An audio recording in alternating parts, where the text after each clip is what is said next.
Hello and welcome to the show. I am Joe Tophat. When it comes to the world of comic books, few have left a bigger impact than Jack Kirby. The man has created some of the most popular characters for both Marvel and DC, which is why he has been given the name King of Comic Books. Although he never got rich off of his creations, mostly because those lousy publishers were always looking for ways to cheat him out of money, he received a lot of love from his fans, and two such fans I want to talk about today are Teenage Mutant Ninja Turtles creators Kevin Eastman and Peter Laird. Kevin Eastman wrote an article for his magazine Heavy Metal about his admiration for Jack Kirby. If you want to read the whole thing, you can click the link in the description box. He basically said in the article that Kirby's work had inspired him to get into comic books, and it helped him bond with fellow fan and co-creator Peter Laird. Much of his early work, as you can see by these drawings, were deeply inspired by Jack Kirby's work. Shortly after creating the Teenage Mutant Ninja Turtles, Eastman and Laird got to meet the King of Comics at the San Diego Comic-Con. What impressed Kevin Eastman the most about Jack Kirby was how much respect and admiration he had for his fans, and he had hoped that one day, if he had had fans himself, he would be just like Jack Kirby. And judging by comments I've read from people who've met Eastman, he has accomplished just that. Eastman and Laird decided to do a love letter to Jack Kirby in their Ninja Turtles comic books. It was a Donatello one-shot called Kirby and the Warped Crystal. The story involves Donatello going downstairs to fix a water heater where he runs into a monster only to have it disappear. Trying to find out where it went, he meets an artist named Kirby, who April released office space to in the front cellar of an antique shop. Boy, Marvel was really holding out on him if he had to rent office space at an antique shop. Kirby is able to make anything he draws come to life because of a magic crystal he found in a pile of coal. I wish I could find cool stuff like that. Kirby allows Donatello to use the pencil to draw a stick figure. The stick figure jumps out of the page, dances around a bit, and disappears. Apparently, everything Kirby draws disappears except for a portal. They enter the portal where they encountered everything Kirby had drawn before.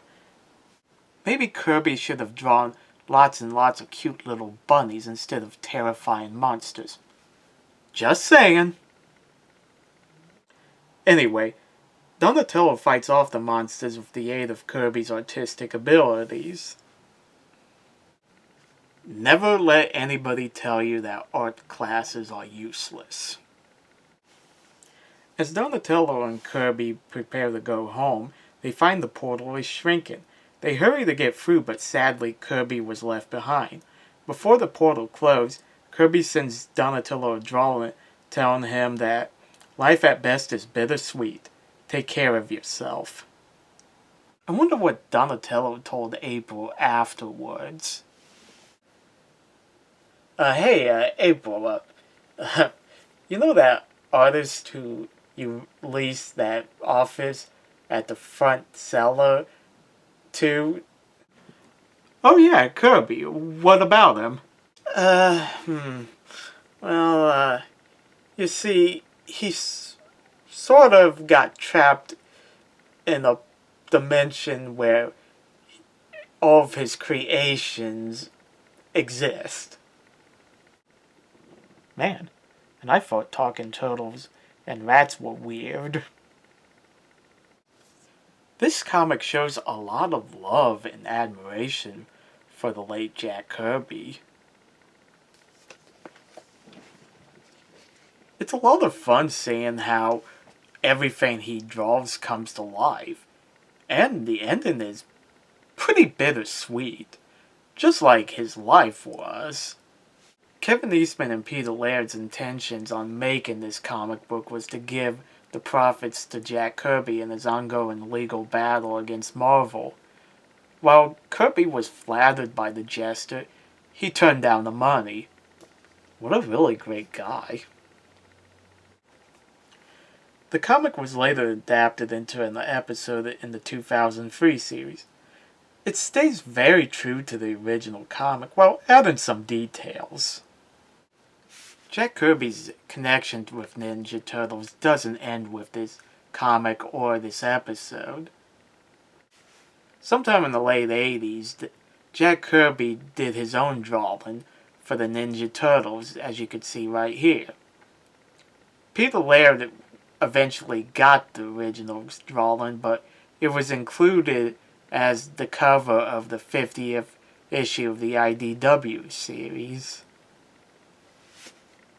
Man, Eastman and Laird just keep getting cooler and cooler.